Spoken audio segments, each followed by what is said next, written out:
saya nak tanya Wabi.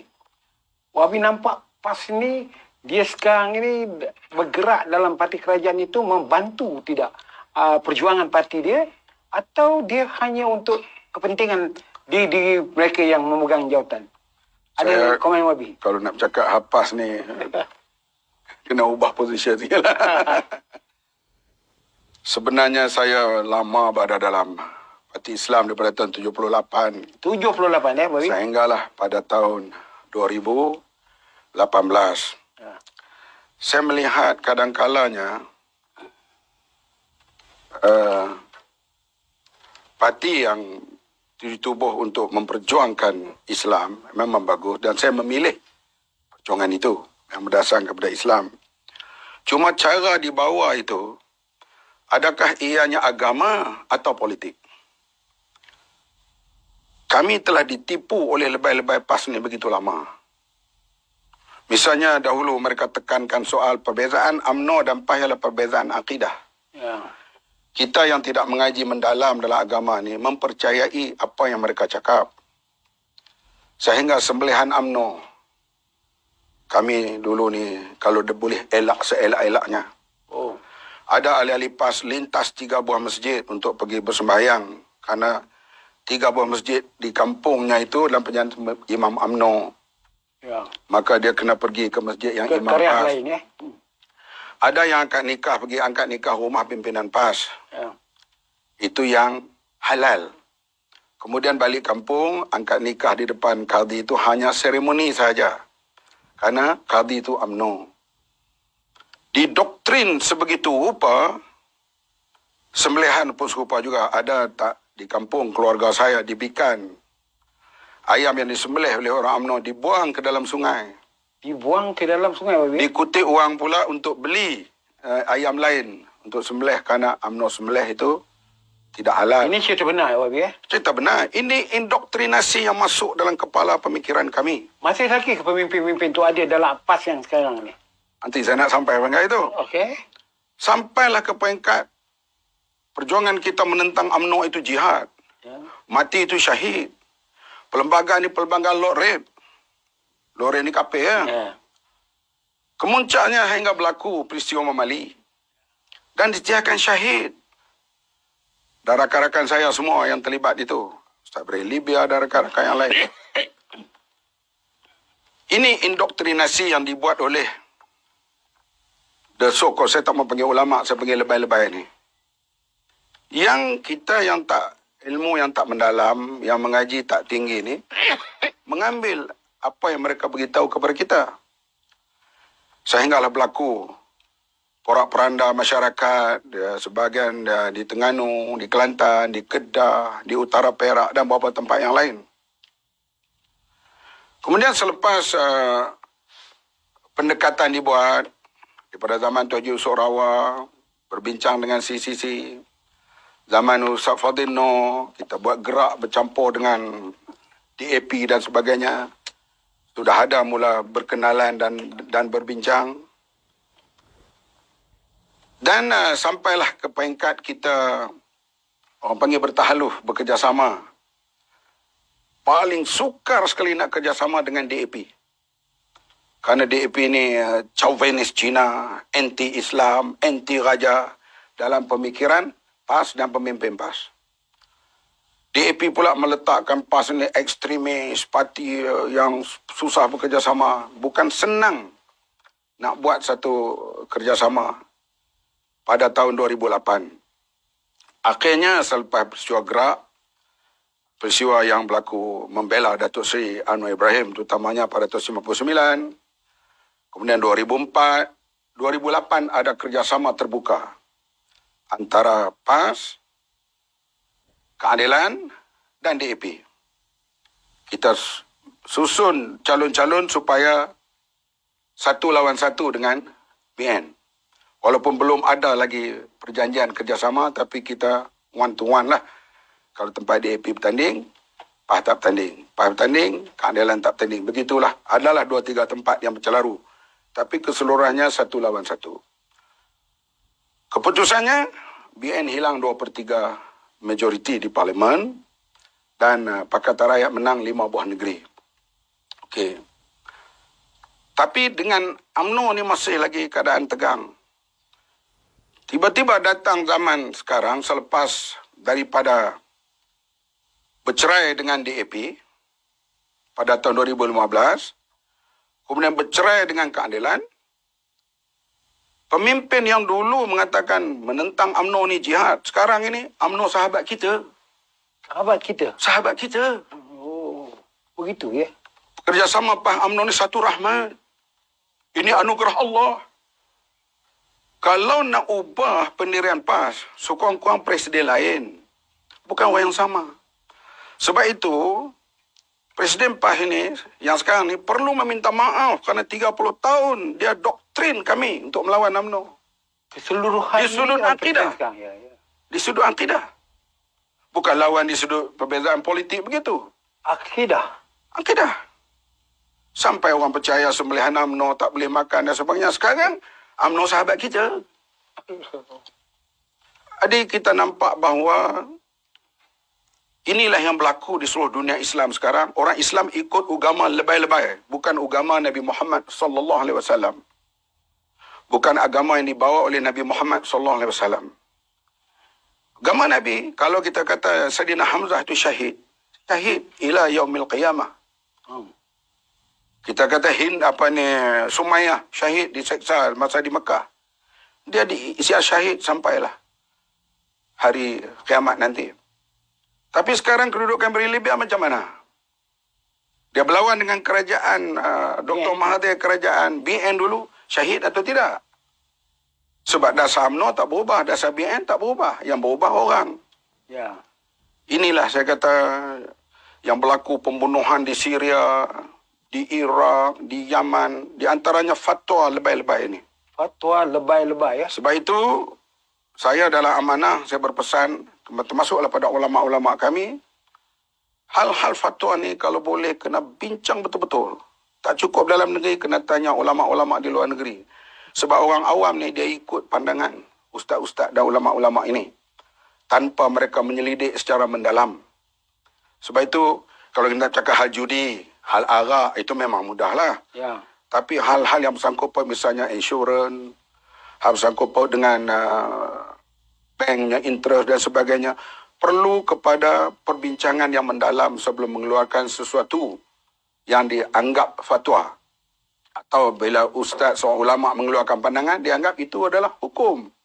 Dan ini yang menyebabkan kita lihat berpecahnya dunia Islam sekarang ini, di antaranya kerana fatwa-fatwa pandangan-pandangan ulama' ini dianggap itulah hukum agama yang membawa kepada perpecahan dan kemunduran di dunia Islam sekarang ini. Dan sekarang kita lihat, misalnya, kalaulah kami yang memerintah, PH, menaikkan judi ini daripada 8 kali kepada 22 kali, tak apalah khutbah akan maki kami. Sekarang ini? Lim Guan Eng, KP, bukan Islam lah. KP ni kasar kan, bukan KP, Islam. Betul. Dia menurunkan draw judi Toto tu daripada 20 kali kepada 8. 8. Sekarang kerajaan PAS memerintah, 8 kali naik ke 22. 3 kali ganda. 32. Tak ada dengar ulama' dia cakap apa, ustaz dia cakap apa. Sebab sekarang ni mereka bincang hal JLC, mana kedudukan aku, ahli majlis di mana cukup ke tak, senator siapa lagi nak dilantik. Mereka tak peduli dah. Sebab itu kita lihat hal judi kan, hal Ratu Cantik kan, 355 kan sudah jadi rokok 35 sekarang ni. Ini yang kita lihat perubahan itu. Sikit, Wabi. PAS ni parti Islam. Berjuang untuk Islam. Nak merealisasikan agenda Islam itu, dia sepatutnya menuntut Menteri Agama itu di bawah ahli Parlimen PAS. Kenapa dia tak perjuangkan benda ni? Saya tidak meletakkan pemimpin PAS mesti pegang Menteri Agama. Sebab Islam boleh terjemahkan dalam apa-apa kementerian pun. Okay. Sama ada Menteri Air ke, Menteri Jaga Sawit ke, Ya. Menteri Jaga apa-apalah. Ya. Cuma janganlah kita yang menjadi kelemahan di dunia Islam sekarang ni, ini yang tajuk saya duk bercakap sekarang lah. Ya. Dalam kajian yang dibuat oleh George Washington University, yang buat kajian tu seorang profesor Muslim, 10 negara yang berakhlak Islam, satu pun belum ada negara Islam. Negara yang berakhlak Islam yang paling utama sekali ialah New Zealand dan negara-negara di Skandinavia. Sebab itu Rashid Redha dalam kenyataan dia 70 tahun, 80 tahun dulu dia kata, aku pergi ke barat, aku melihat Islam di sana. Walaupun tak ada orang Islam. Aku balik ke negeriku, aku melihat orang Islam, tapi tak ada Islam di situ. Di sini dilihat keadilan sosial, soal kekotoran, rasuah. Kita ambil contoh. Bila netizen mengkritik Ketua Menteri Pulau Pinang beli Mercedes, saya tak tahu harga berapa. Maklumat mengatakan di sekitar 400,000. Wallahualam, saya tak tahu. Dia memohon maaf. Karena dia kata beli di masa yang tidak sesuai. Dan kritikan netizen, saya ambil perhatian. Kelantan beli 14 biji. Apa yang dia beli? Mercedes. Mercedes. Dalam keadaan rakyatnya miskin, hutang negeri itu banyak, Airnya warna kuning. air warna kuning, dia bercakap soal. So, kalau orang bercakap soal Islamic behavior, akhlak Islam, antara Pulau Pinang dengan Kelantan, markah akan dapat kepada Pulau Pinang. Ya. Ini yang orang tak faham antara Islamic behavior, Ya. social justice dengan ilmu fiqh ini. Kalau kita pergi ke negara Arab, kita tengok sampah sarap. Kadang di roundabout tu penuh dengan sampah sarap. Ya. Sedangkan Islam mengajar kebersihan itu sebahagian daripada iman. Ya. Kalau kita pergi ke Thailand, poster di stesen minyak, berhentilah stesen minyak kami, toilet kami bersih. Our toilet is clean, please stop here. Elan. Ya. Kita di sini, perkara itu tidak diambil berat. Hal rasuah, corruption. Ya, mungkinlah kita kata siapa pun boleh terlibat. Yang pentingnya, penguat kuasa itu mesti kuat dan mesti without fear and favor. Tak kiralah kalau anak kita sendiri kena, ikut rule of law.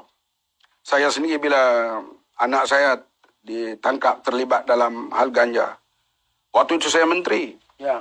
Ada pihak mengatakan, Pak Menteri pergilah jumpa pihak polis dan sebagainya, bincang supaya kes itu tidak dibawa ke mahkamah.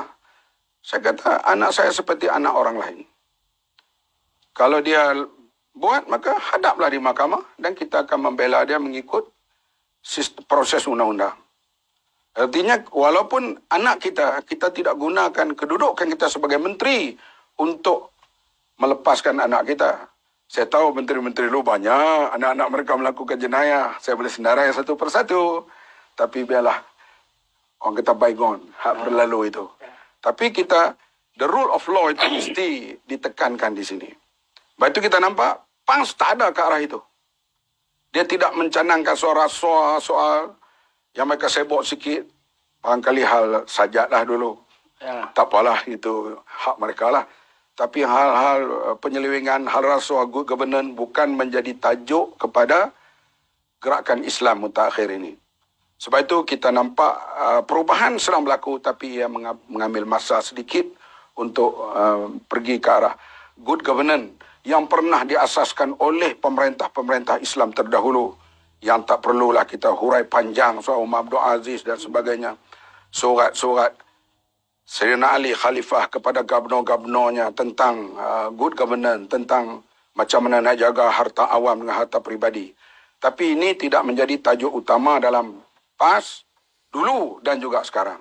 Mereka lebih tumpu kepada soal fiqh, bukan soal social justice. Fiqh perlu, bukan kita nak tolak soal hukum Islam ni. Itu wajib diperjuangkan. Tapi hal-hal yang bersangkut dengan keadilan sosial ini tidak dimainkan oleh mereka. Wabi, Tuan Haji Mat Sabung, apa puncanya Wabi dan berapa kumpulan yang keluar daripada PAS menubuhkan parti baru bernama Parti Amanah? Adakah kerana kalah pemilihan dulu ataupun seperti dikatakan oleh setengah orang kerana tidak bersetuju lagi dengan cara UMNO PAS untuk berbaik dengan UMNO? Bila kalah dalam pemilihan perkara biasa. Ya. Saya biasa kalah tanding naik presiden. Saya biasa kalah ketua pemuda di tangan Ustaz Bakar Cik. Ya. Saya biasa kalah Timbalan Presiden dengan Ustaz Naruddin Maisa. Ya. Kalah tu perkara biasalah. Dulu dalam PAS, dia berdasarkan kepada siapa yang bekerja kuat, maka itulah yang dipilih. Sebab itu kita lihat, dia tak kiralah sama dia tu ustaz atau bukan ustaz. Saya boleh namakan beberapa orang, misalnya Dr. Hatta, Ustaz Idris Hamad, Madlan Aliman, Datuk Mahfuz. Dia tak kira ustaz atau tak ustaz, dia tengok performance orang itu bila diberi jawatan. Tapi menjelang 2013, 2014, 2015 sudah ada trend, iaitu orang-orang yang dikatakan Puak Aidorgan Aerogan, ya. atau Anwariyun mesti dinyahkan daripada PAS. Dan kemuncaknya pada 2015 muktamar, dipanggil muktamar lepas ni, Ya. di Kuala Selangor, mereka senaraikan orang-orang yang perlu dipilih. Walaupun orang itu tak pernah terlibat di peringkat nasional, tidak terkenal, tapi dia perlu dipilih. Ini terutama sekali golongan Timur Tengah yang baru pulang dan menyertai PAS. Mereka ini kebanyakannya menyertai PAS selepas kita bertarung begitu lama untuk mendapat Kelantan, mendapat beberapa negeri yang lain. Dan mereka datang, mereka lihat kami ini golongan Anwariyun ataupun Aidorgan yang dianggap anti ulama.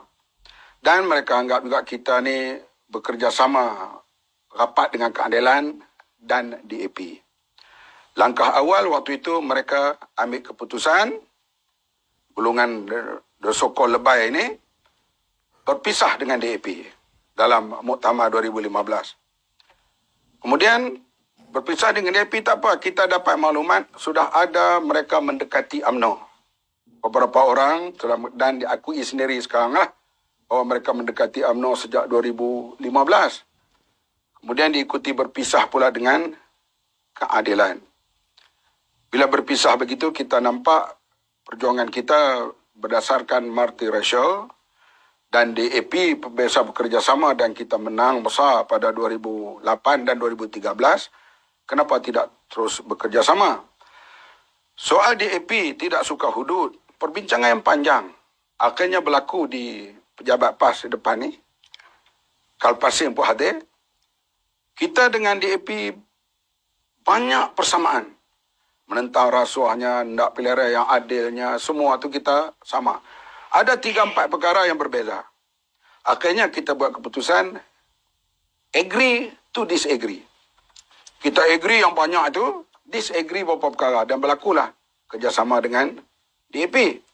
Kemudian selepas itu, 4 tahun kemudian mereka berpisah dengan DAP, rupanya nak bekerjasama dengan UMNO.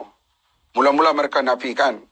Sehingga ada ulama PAS di Kelantan mengatakan, PAS dengan UMNO ni ibarat pengat tahi dengan pingat pisang. Serawak tahi dengan serawak pisang lah. Oh. Takkan boleh bercampur. Kalau bercampur tak boleh makan. Betul. Tapi sekarang ni, mereka bercampur dan lupa segala fatwa-fatwa mereka sebelum ini. Jadi kita nampak, mesti kita keluar daripada kemelut ini, kita pergi kepada membawa Islam yang bersifat rahmat untuk semua. Bukan Islam ni rahmat untuk orang Islam, dia rahmat untuk semua. Rahmatan lil alamin. Saya sendiri pernah bertemu dan berbincang dengan mufti Syria, Syekh Asun. Dia mengatakan dia mufti untuk semua rakyat Syria. Islam dan bukan Islam. Karena bila sebut Islam ini, dia merangkumi semua. Oleh itu, dia mengatakan Islam rahmatan lil alamin, mesti kita memberi manfaat kepada semua. Daripada situlah kita balik dan berbincang. Akhirnya kita membawa parti amanah yang meletakkan Islam rahmatan lil alamin. Rahmat untuk semua. Tak tahulah pada masa akan datang pemimpin-pemimpin yang akan mengubah keadaan itu. Wallahualam. PAS pun begitu. Kemudian sekarang dia berubah kepada Melayu Islam. Dulu pernah kita memilih tajuk muktamar menggempur pemikiran asabiah. Artinya menggempur pemikiran perkauman. Sekarang, Melayu Islam. Kalau orang Islam itu melakukan kesalahan, membuat dosa dan sebagainya, kita kena sokong dia. Karena dia ada peluang bertaubat. Ini kata Presiden PAS lah. Kalau orang bukan Islam, dia baik macam mana pun, dia tak ada pintu taubat. bagi saya pandangan ini amat tidak baiklah untuk Malaysia dan juga untuk dunia.